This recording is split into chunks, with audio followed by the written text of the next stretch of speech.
Jesús Seguías nos acompaña hasta ahora, él es consultor político en gerencia de crisis, también presidente de Datincorp. Gracias por acompañarnos, Jesús, muy amable. Según sus estudios, los que ustedes tienen ahí en Datincorp, ¿cuál es hoy el verdadero sentir de los venezolanos frente a estas elecciones? Bueno, saludos cordiales, Andrea, saludos a todos los que nos están viendo. El estudio último que hicimos fue hace más de 30 días, ¿no?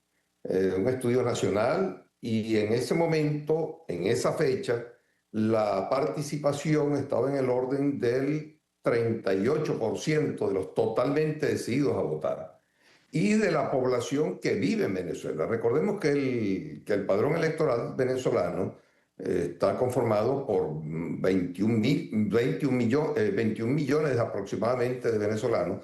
Si extraemos de allí a los que están en la diáspora y no están en condiciones de votar, quedamos ante unas 12 millones aproximadamente de venezolanos con capacidad de votar en Venezuela. Y si la participación es del 38, estamos hablando de unos 4,5 millones de venezolanos que estarían participando en ese proceso del domingo. Pero eso pudo haber variado. Un porcentaje también importante dijo que posiblemente iba a votar. Y no sabemos que tanto los candidatos en la calle fueron capaces, pues, de motivar a esa población para que fuese a votar. Así que esto es una gran incógnita. Nadie sabe por fin qué va a pasar ese día. Se estima que va a haber una participación menor del 50%.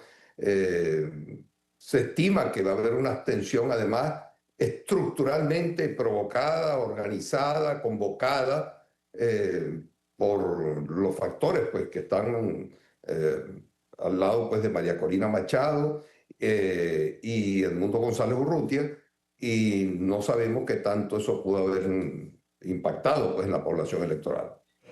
Usted ha advertido que la abstención fortalece al oficialismo. Le pregunto esto porque entonces, ¿cómo le explica esto a una ciudadanía que ha votado en el pasado, que vota y vota sin ver resultados concretos, y que lo del 28 de julio fue como la daga final? Bueno, felicito la pregunta. El proceso político venezolano lleva 25 años a cuesta. En 25 años se han realizado todas las elecciones establecidas en la Constitución. Cada vez que la oposición convoca a vías no electorales, fracasa. Cada vez que convoca a la abstención, fracasa. En el 2005 convocaron a la abstención en las elecciones parlamentarias del 2005. El chavismo se quedó con todo el poder parlamentario durante todo el periodo. Llamaron a la abstención en el 2018, en las presidenciales del 2018, porque absteniéndose se iba a castigar al gobierno. Pero resulta que la estrategia del gobierno es que la población opositora no vaya a votar. Entonces, allí como que la estrategia de la oposición también es la misma del gobierno. Desde el 2015, la población electoral venezolana ha estado en contra mayoritariamente del gobierno. Y eso no ha cambiado desde el 2015 hasta el 2024.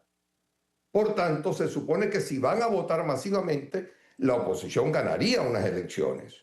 Ahora bien, las razones para votar en el 2025 son las mismas que hubo para votar en el 2024.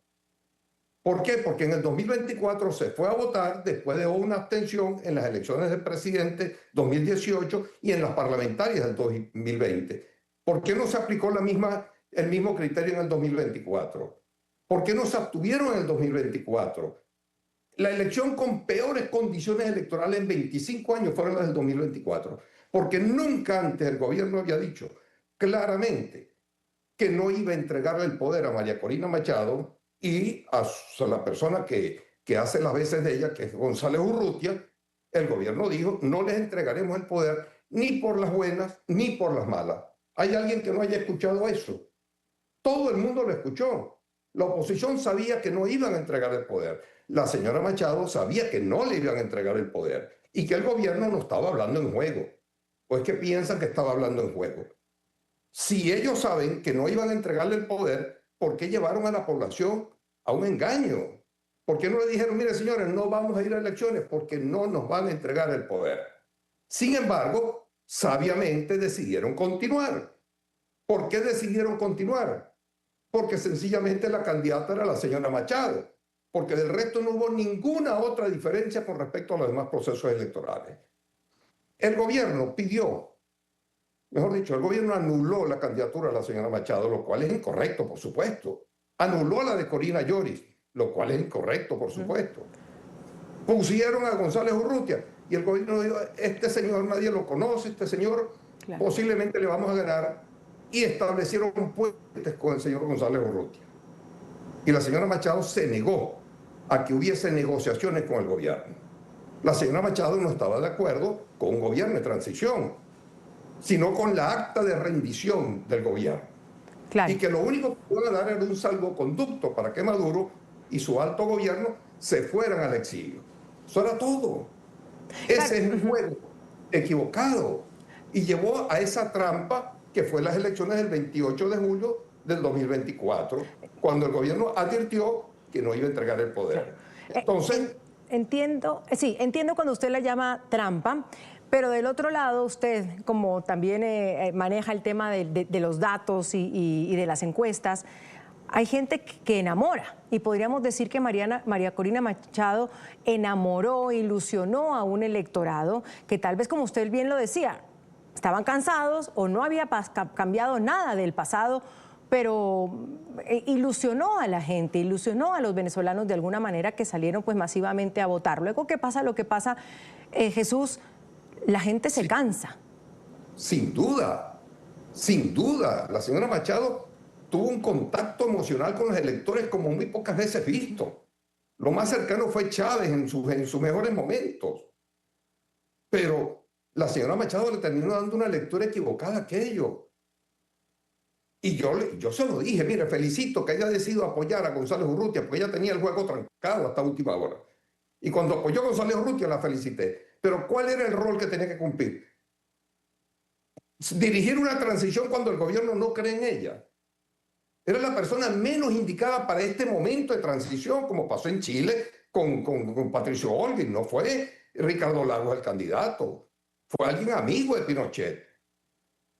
¿Por qué no dejaron a González Urrutia hacer el trabajo de entendimiento con el gobierno antes de las elecciones, por Dios? ¿Por qué no lo hicieron de esa manera? Y hoy están pagando las consecuencias. Mire, la señora Machado, yo lo he dicho 1000 veces, es una mujer honesta. Es una mujer que en condiciones normales, mira, hasta yo votaría por ella. Pero el tema es que ella no es la persona indicada. Y ella levantó una emocionalidad enorme en el electorado. Hay que ser mezquino para no reconocerlo. Pero ese electorado existía allí desde el 2015. Es una mayoría opositora que existe desde el 2015. Eso no fue cuando empezó la señora Machado a levantar esa gente, no. Claro. Lo que hacía falta era una unidad total opositora, como ven en el 2015, y eso fue lo que ocurrió, y la gente salió a votar masivamente. Claro. Y de eso se ha desprendido lo que va a pasar este 25 de mayo, pues que ya veremos, Jesús, qué pasa el próximo domingo. Le agradezco por su tiempo, consultor político, gerencia de crisis y presidente también de Datincorp. Jesús Seguías nos acompañaba hoy aquí en la tarde. Gracias, Jesús, muy amable. Saludos. Saludos.